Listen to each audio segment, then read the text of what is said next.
appreciate it. And just a reminder, if you would please check your cell phones and make sure they don't ring or buzz, because it's very distracting for the actors. And again, thank you for being here and enjoy the work.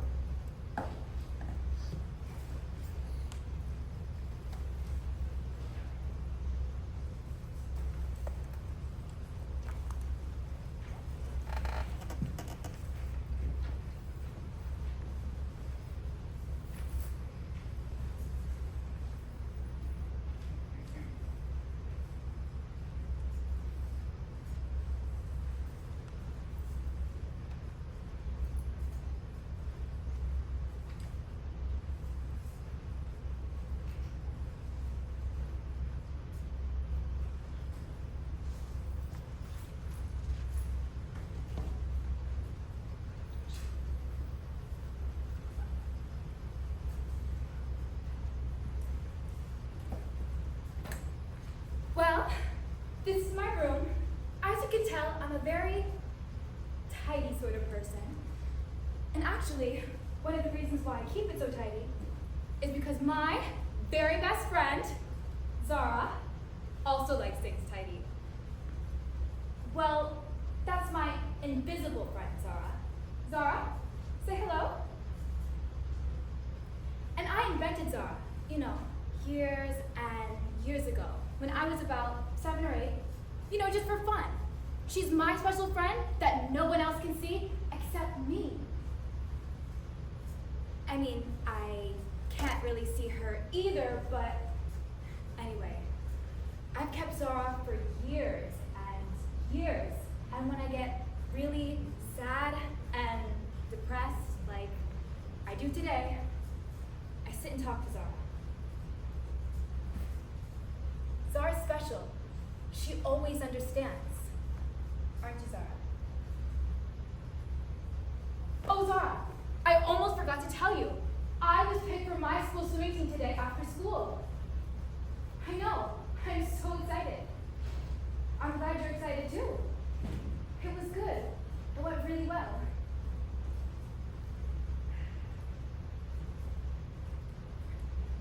If anyone cares at all, I was picked for my school swimming team today after school.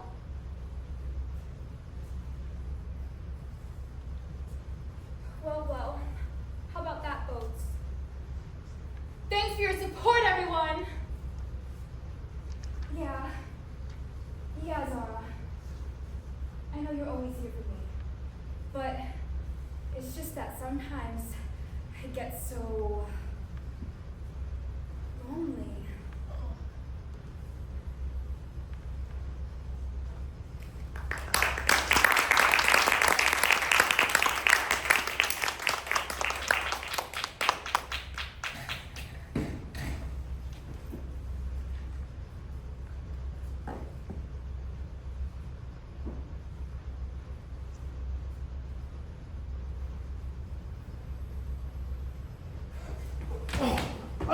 I just fucking killed Chuck.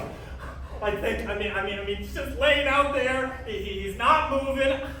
I don't think he's breathing. All right. I was up on the roof with Marissa.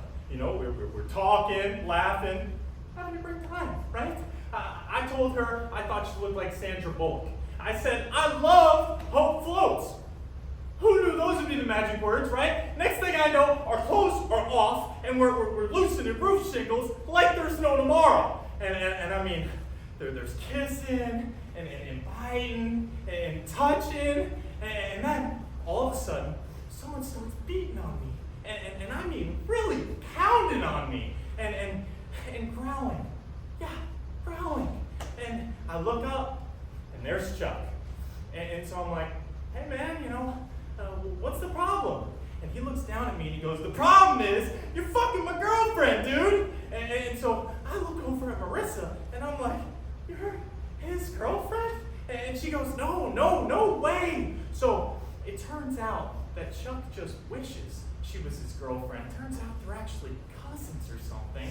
So he's got these regretful feelings about wanting her, and then he just starts crying.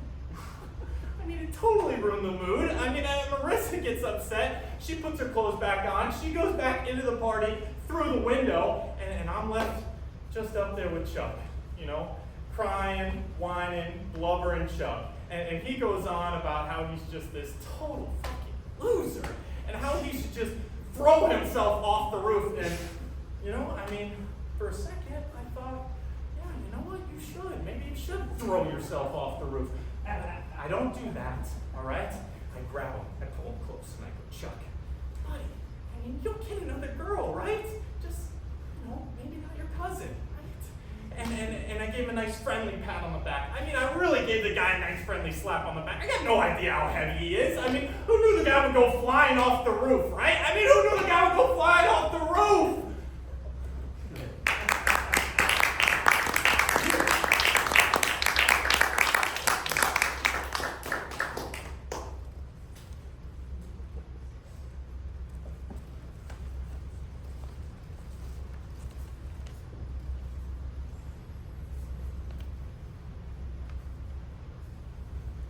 Don't do it. Don't open that box one more crack. Don't ask me to marry you. Don't say another word. Just listen. I can't let you do this to me. I mean, seriously, before I met you, I used to be such a bitch. Everyone at work thought I was a huge bitch. No one actually likes me. Those people I introduced to you as my friends, they're not my friends. They're scared of me. Or they were before I met you. Before you, I never used to say please or thank you at restaurants. I never used to laugh or smile at anyone's joke but mine. I never used to tip more than 10%. I was quick with insults. I always had a cool word. I was cold, cross, crass, falsely compassionate. But since being with you, I've begun to feel all warm inside, fuzzy. I find myself wanting to stroll in the park and whistle. Since being with you, I've given nearly $10 to the homeless, while 3 old ladies cross the street. I brought one of my so-called friends a present at full price. And it was something I knew she'd like. Don't you see? Don't you see you being nice?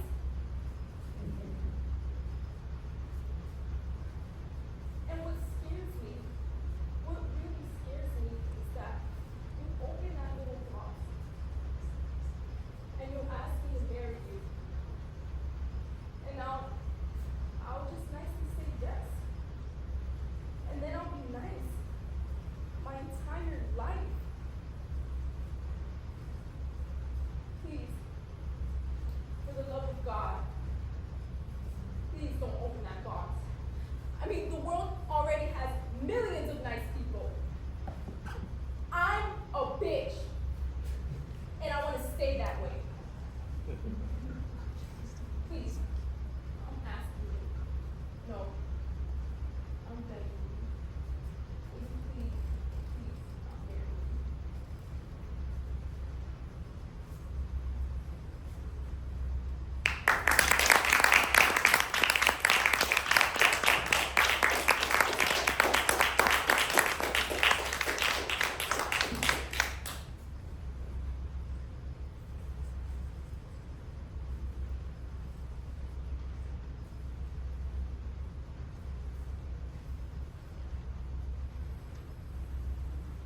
That was love?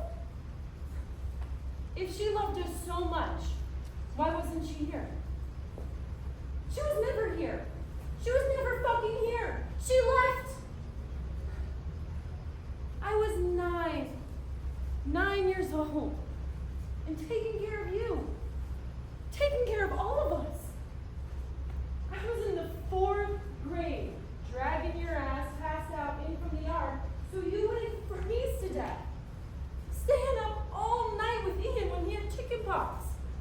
I washed Carl's shitty diapers. I picked the lice out of Lan's hair. And I was there when Debbie got her first period.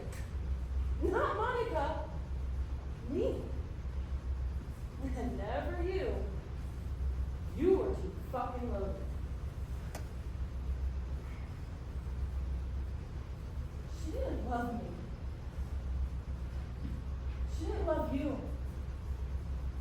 She didn't give a shit about anybody but herself. I'm glad she's dead. At least now, she can't fuck us over anymore.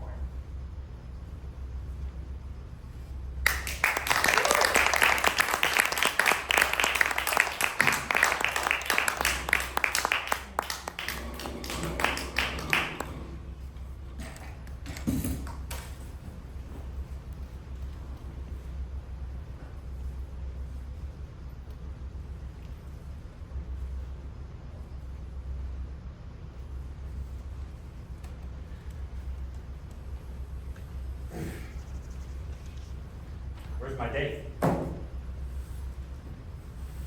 date's unavailable. Always happens. Gotta stop swiping. Oh, there you are. How are you? Yeah. Really good to see you. You look just like your pictures. Yeah. Nice girl. So, what do we do? Oh. Fancy. Where are the Chinese ones from?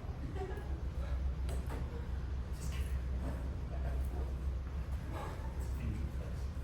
I'm sorry to interrupt your date, Barbara. Hey, buddy. How's the date with my girlfriend going so far? Good? I asked Trish. She told me you were here. You don't mind if I sit too? Thanks. Listen, honey. I can explain my absence for the last 3 months. I really can. See, you're the most beautiful woman I've ever known, and that can be a little scary. Look at this guy, he looks petrified. You know how 3 months ago I kinda ran out on you at dinner? Of course, you do. I wasn't being rude. I was being scared, shitless. You see, I kinda wanted to tell you something extremely important. But I choked. Big time.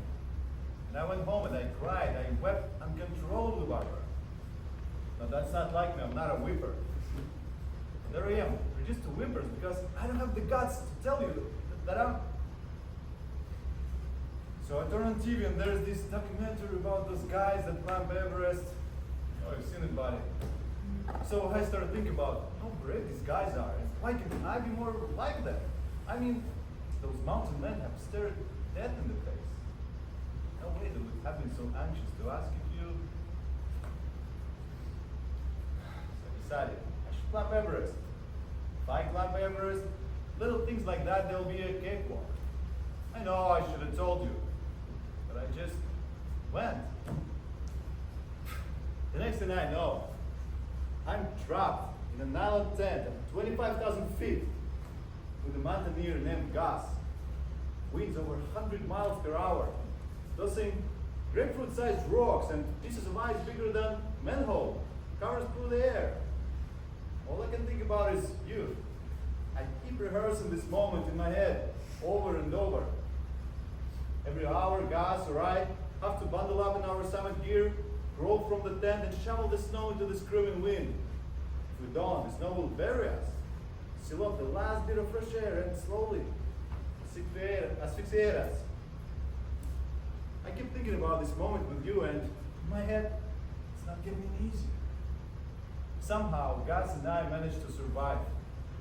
4 days and the storm passes. We continue to the summit, the highest point on earth. At the top, it's breathtaking. You can see what seems endless in every direction. And there's this sense of being a god. I even made Gus call me Zeus. And then, staring out over my kingdom, I had this incredible, life-altering revelation.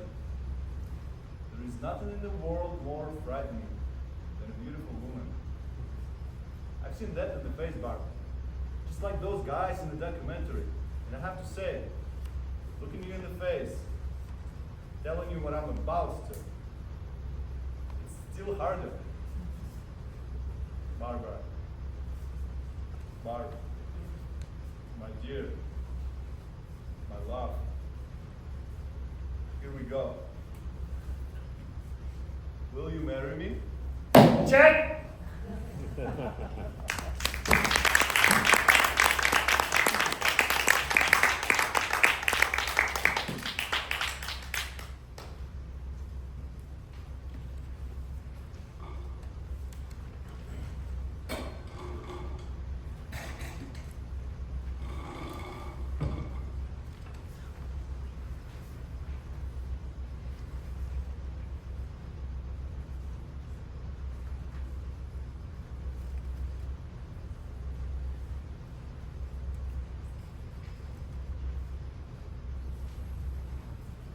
Okay, listen up. My name is Toomey, Sergeant Merrill J. Toomey, and I am in charge of C Company during the 10 weeks of basic training here in beautiful Biloxi, Mississippi. After which those of you who have survived the heat, humidity, roaches, spiders, snakes, dry rot, fungus, dysentery, syphilis, gonorrhea, and tick fever will be sent to some shit island in the Pacific or some third pile in northern Sicily. In either case, returning to your mamas and papas with your balls intact is highly improbable. There is only one way to come out of war. Health your body and sane of mind, and that way is to be born the favorite daughter of the President of the United States. I speak from experience, having served 14 months in the North African campaign, where 73% of my comrades are buried under the sand of an Arab desert. The colorful ribbons on my chest will testify to the fact that my government is grateful for my contribution, having donated a small portion of my brains to this conflict. The other portion being protected by a heavy steel plate in my head. This injury has caused me to become smart, compassionate, understanding, and sympathetic teacher of raw young men, or the cruelest, craziest, most sadistic goddamn son of a bitch you ever saw. And that's something you won't know until 10 weeks from now. Do I make myself clear, Instinct? Sir, yes, sir!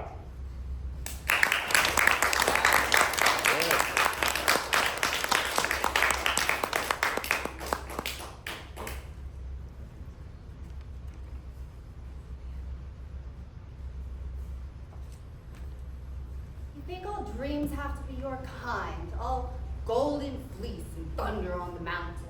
But there are other dreams, Mr. Starbuck. Like little ones that come to a woman when she's shining the silverware or putting moth flakes in the closet. Like a man's voice saying, Lizzie, is my blue suit pressed? And that same man saying, scratch between my shoulder blades. And kids laughing and teasing and setting up a racket. And how it feels to say the word husband. There are all kinds of dreams, Starbuck.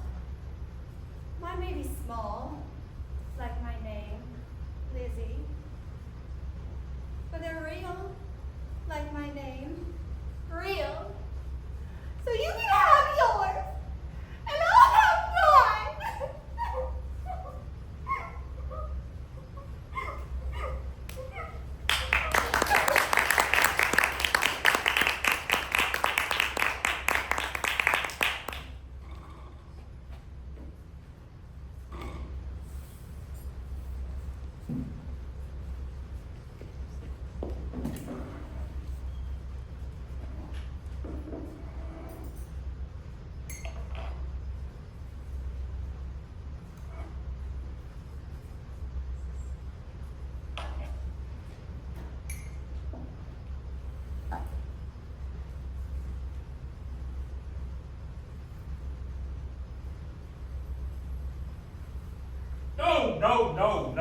No.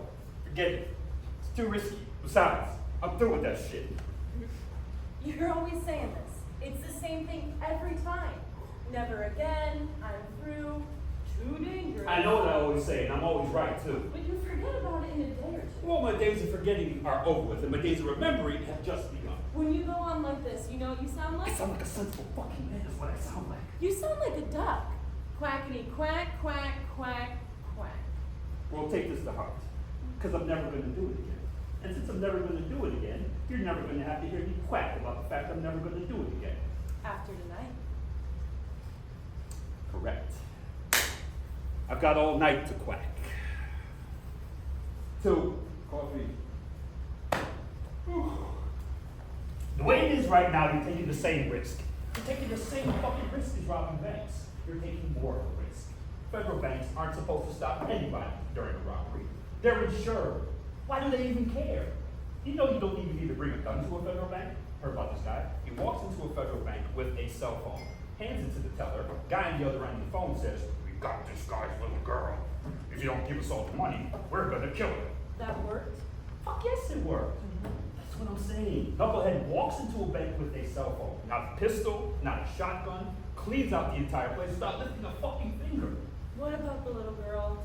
I don't know. It was probably never a little girl in the first place. The point of the story is not the little girl. The point of the story is he robbed a bank.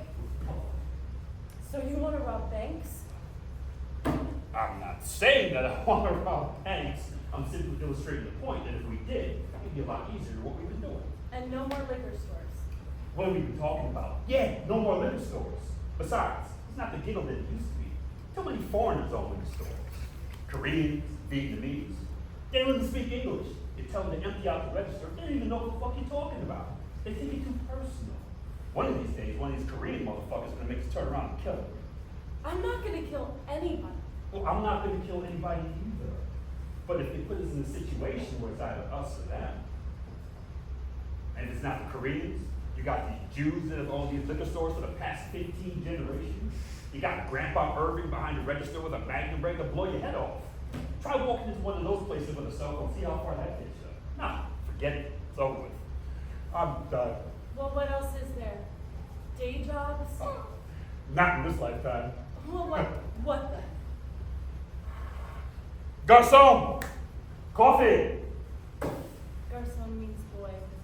Sorry.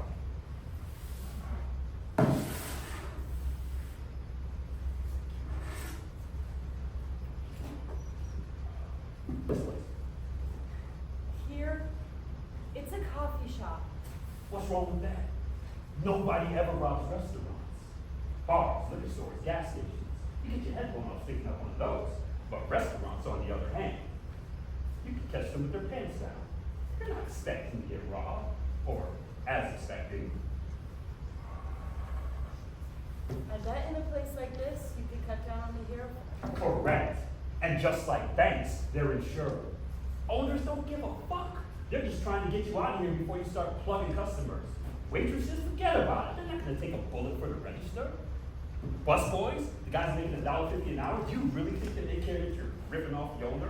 And customers, forget about it. They got food in their mouths. 1 minute, they're cutting into a Denver omelet. Next thing you know, they have a gun in their face. See, you got the idea. The last liquor store we stuck up, remember all the customers that came in and out? Yep. You got the idea of taking their wallets. Mm-hmm. That was a pretty fucking good idea. Thank you. We made more money from the wallets than we did the registers. We sure did. A lot of customers come to the restaurant. That's a lot of wallets. Pretty smart, huh? Pretty smart. Okay, let's do it. Right here, right now. Same as last time. You handle customers. I'll handle the employees. Got it. I love you, Pumpkin. I love you too, man. Alright, everybody be cool. This is a fucking robbery. If any of you fucking pricks move, I'll execute every one of you motherfuckers! Got that? Wallet. You're a college kid. You ain't got no money. Wallet.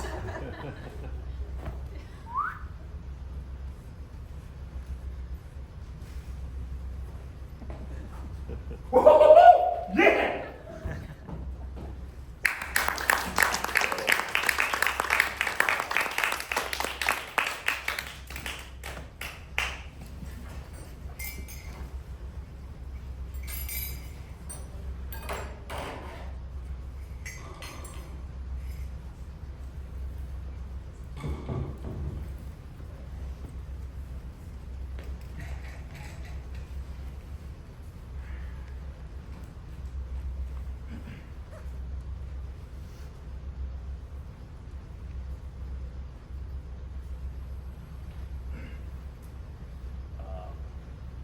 Billy.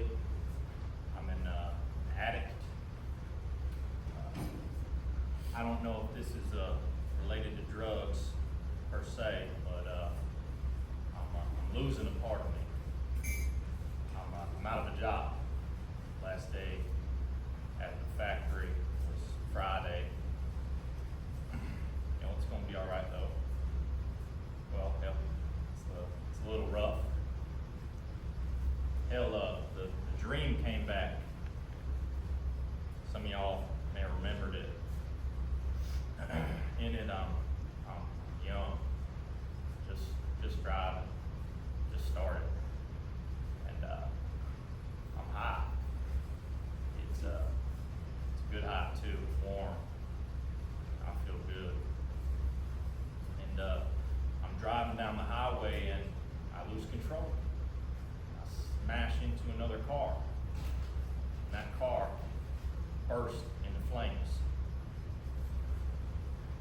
And I see a man get out of that other car screaming. He runs over to the back seat because he's got a baby in the back. And I get real scared then, real rocked. You know, I'm just a kid. I made a mistake. So I take off. So they don't know who hit them. And as I'm flying away, I see my rearview mirror.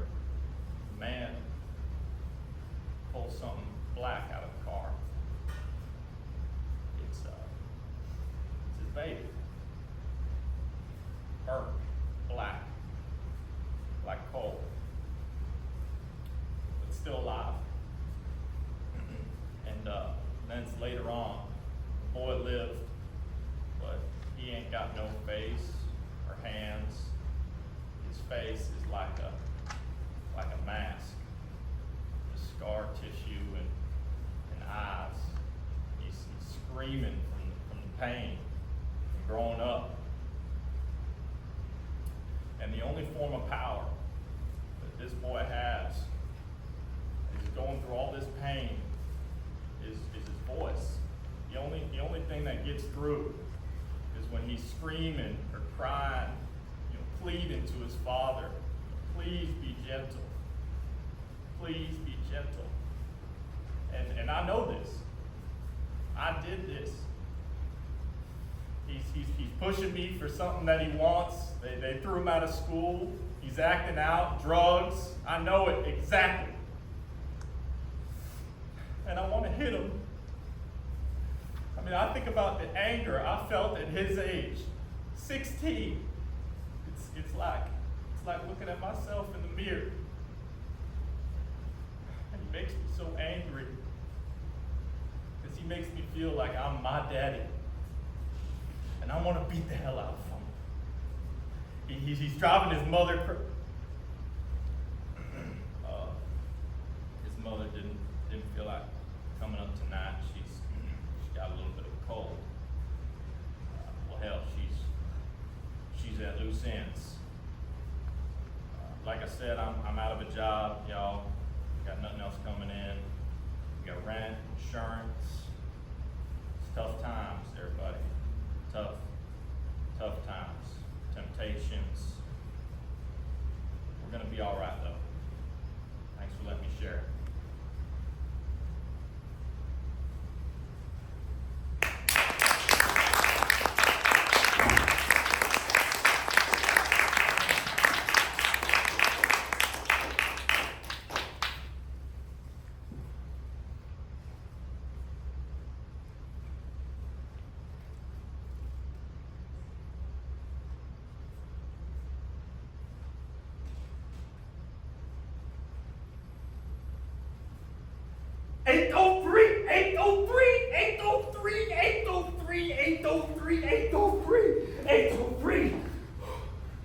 Today's the day, the hour, the minute that we knew the answer. People of Strawberry, I'm here to tell you, we are not alone. For the past 10 years, I've operated MegaNet, which is a website that invites alien intelligence monitoring our communications to make themselves known to us via fax, email, telephone. And we've had our fair share of pranksters throughout the years, but because of the prevalence of this communication, I believe it is legitimate. I hold in my hand a fax from an alien life form.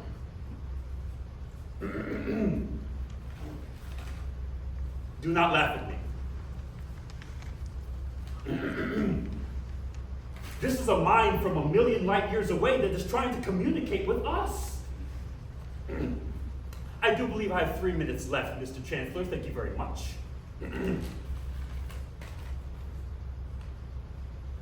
2 eggs, brown sugar. Wrong fax. I hold in my hand a fax from an alien life form.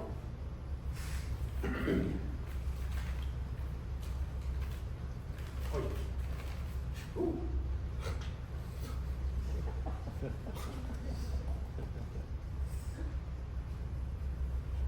People of Earth, we come to you in peace. We represent the Intergalactic Federation of Enlightened Species, or as our name translates in your Earth tongue, as the Association of Stellar Serenity Healing across time and space. For humanity to be allowed into the Federation, you must prove yourself peaceful yet intelligent. Dr. Jump, as a member of this Earth Coalition, we ask that you bring a small Earth faction to these coordinates when the meteor shower hits its peak visibility. If all those in attendance are displaying harmony, we will reveal ourselves to you.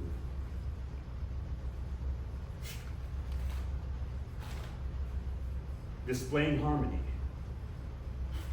I believe that the aliens want us to raise our voices in song. The coordinates are for Hamlin's Field, just outside of town.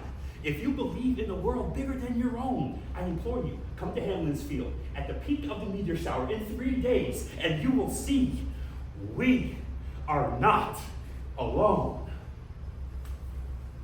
We are not alone. We are not alone.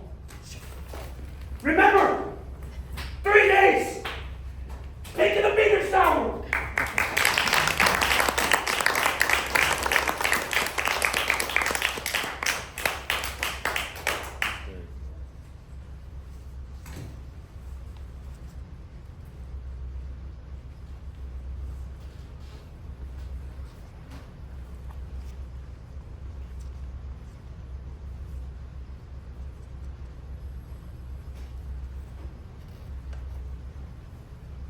They have met me in the day of success, and I have learned by the perfectest report they have more in them than mortal knowledge. Whilst I burned in desire to question them further, they made themselves air into which they vanished. Whilst I stood rapt in the wonder of it all, came missives from the king, who all hailed me Thane of Cawdor, by which title before his weird sister saluted me, and referred me to the coming on of time. Hail, king that shall be. This have I thought good to deliver thee, my dearest partner of greatness, that thou mightst not lose the dues of rejoicing by being ignorant of what greatness is promised to be. Lay it to thy heart, and farewell.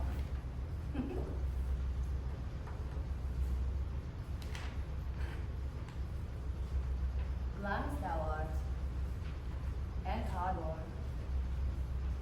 and shalt be what thou art promised yet. Do I fear thy nature? It is too full of the milk of human kindness to catch the nearest way. Thou wouldst be grace, are not without ambition yet, without illness should attend it.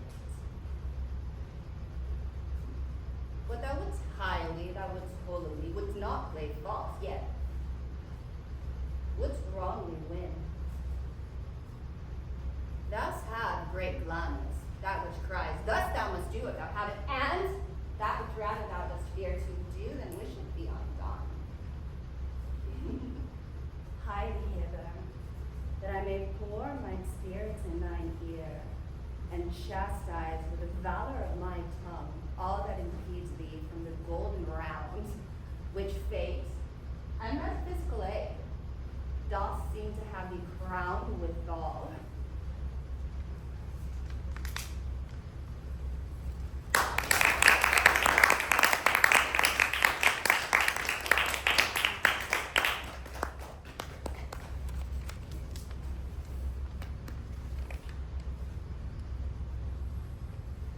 Look, sex and love are separate things.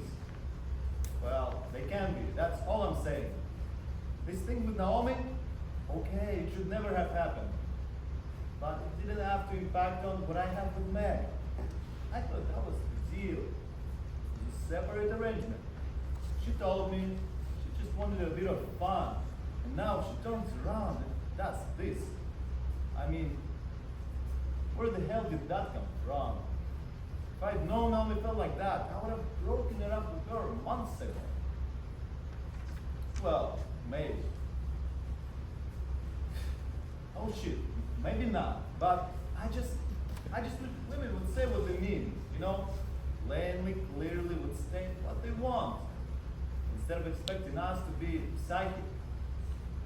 Meg, what is this t-shirt at Warner Brothers store? And it's got a picture of Superman on it. He's wearing this perplexed expression and he's saying, "You want me to live tall buildings and be sensitive and supportive?" That's how it is with women. They want you to slay a dragon for them 1 second and then cry at a guide dog commercial the next. And somehow, you're expected to know when they want you to be controlling and when they want you to be crying.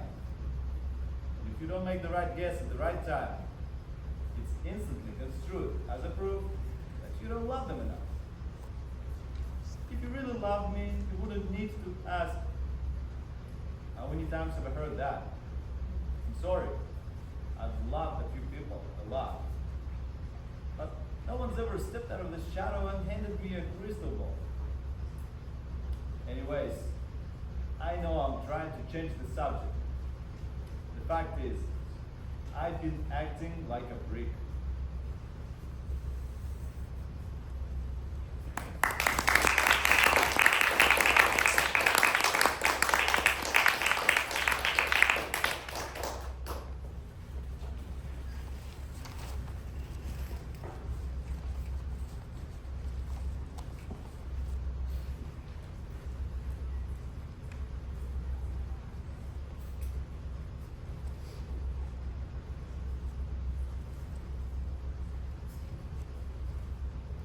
Take me out to the ball game. Take me out to the crowd. Buy me some peanuts and Cracker Jack. I don't care if I ever get back, 'cause it's root for the home team. If they don't win, it's a shame. 'Cause it's 1, 2, 3 strikes, you're out at the old ball game.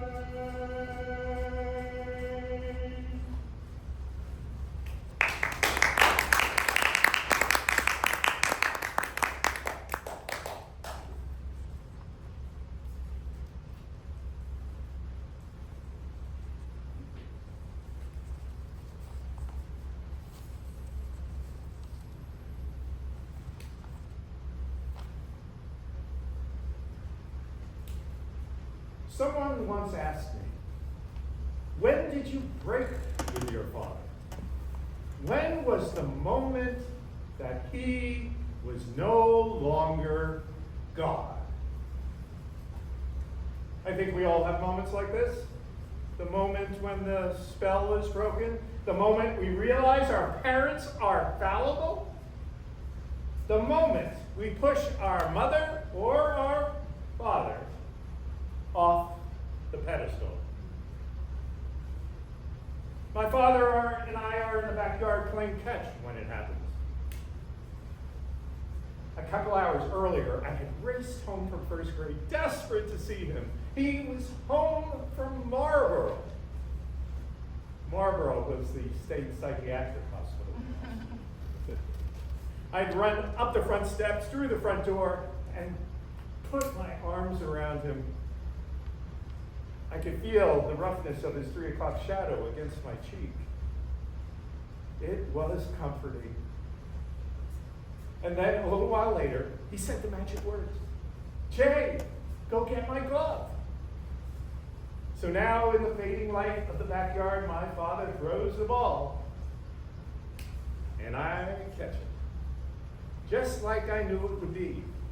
My father has been playing catch with me. And I know I am good at this game of catch. So it's no matter what I imagine I have said or done to make them take my father away, I know I am good at this game of catch. And it makes it all better.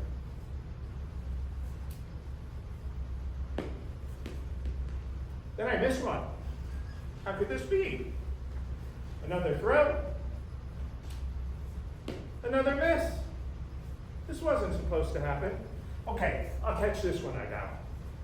Another throw, another miss, and another shameful walk to pick up the ball. I am near tears. I cannot look at my father.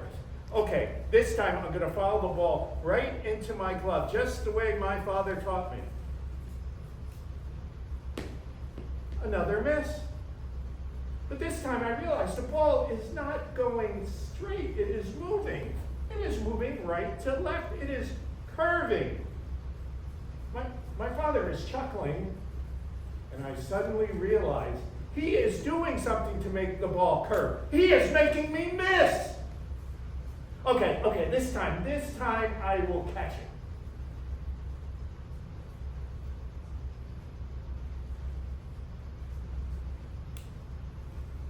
That is the moment. My father is off the pedestal forever.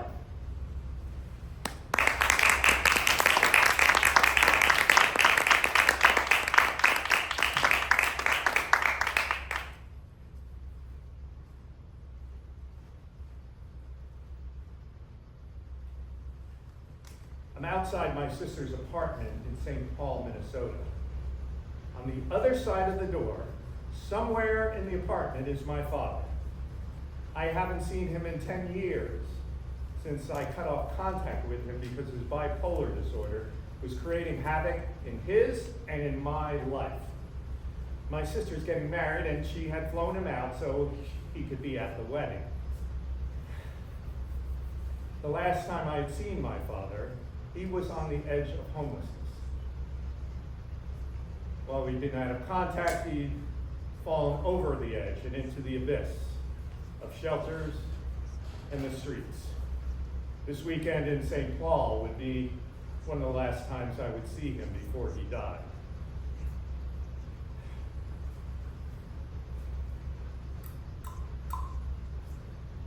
I heard his voice. "I'll get it." The door is open, and I just see the inside of the apartment.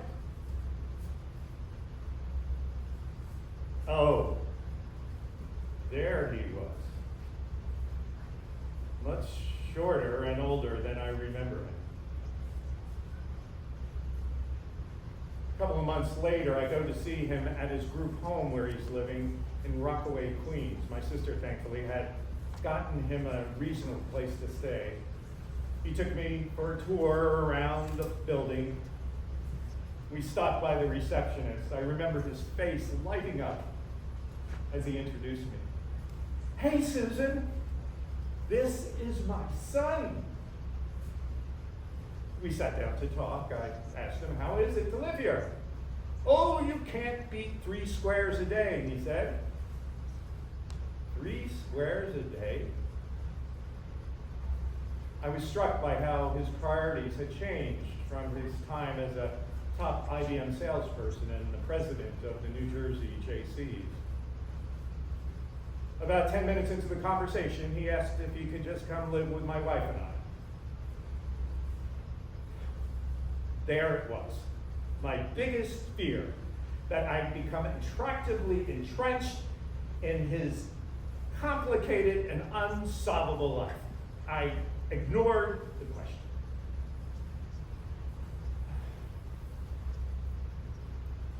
A couple of months later, I get a message from him on my answering machine. He's in the hospital. I took a couple of days to return the call. The nurse was on the phone. He's been taken to surgery. I knew immediately. I said to my wife, my father is dying. We drove the 2 hours from the Jersey Shore to the hospital in Rockaway.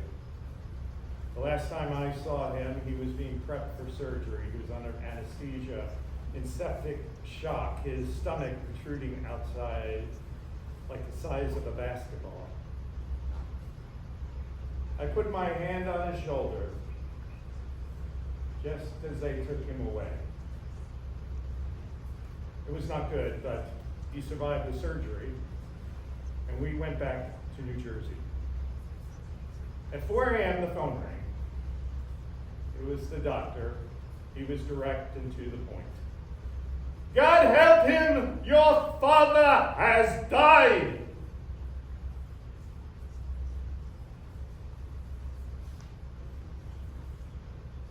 I called my sister, told her the news. Then I put my head into the pillow and went back to sleep.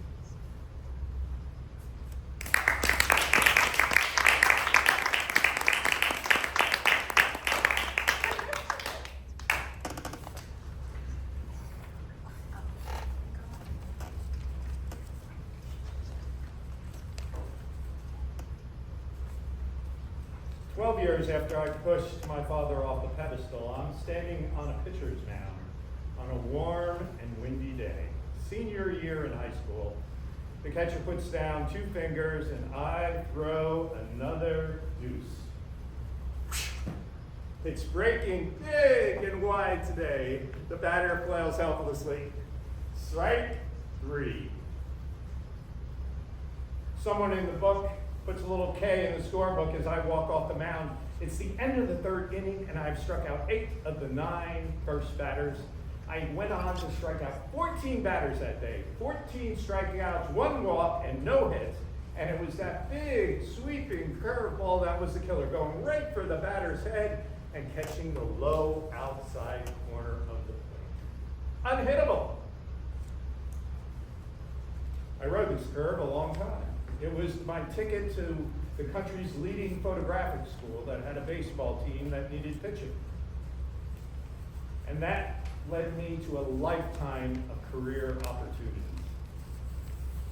These days, I'm still playing baseball and taking photographs. And now I realize that it all started in many ways with my dad. At the kitchen table, editing home movies, and in the backyard, playing catch.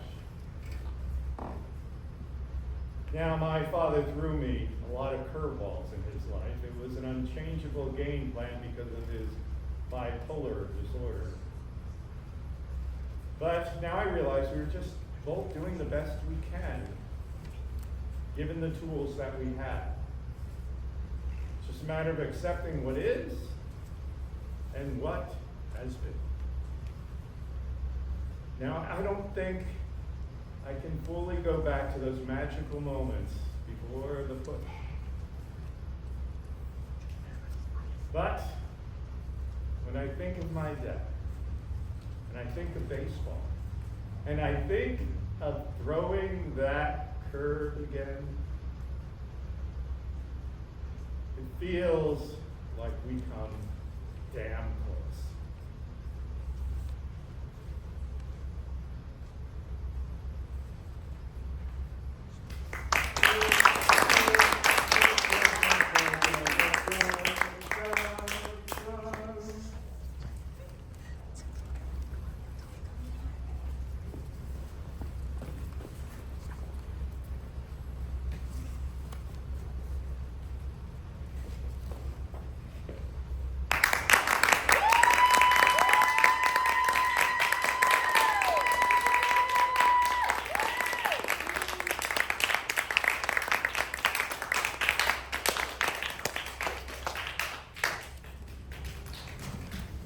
feeling?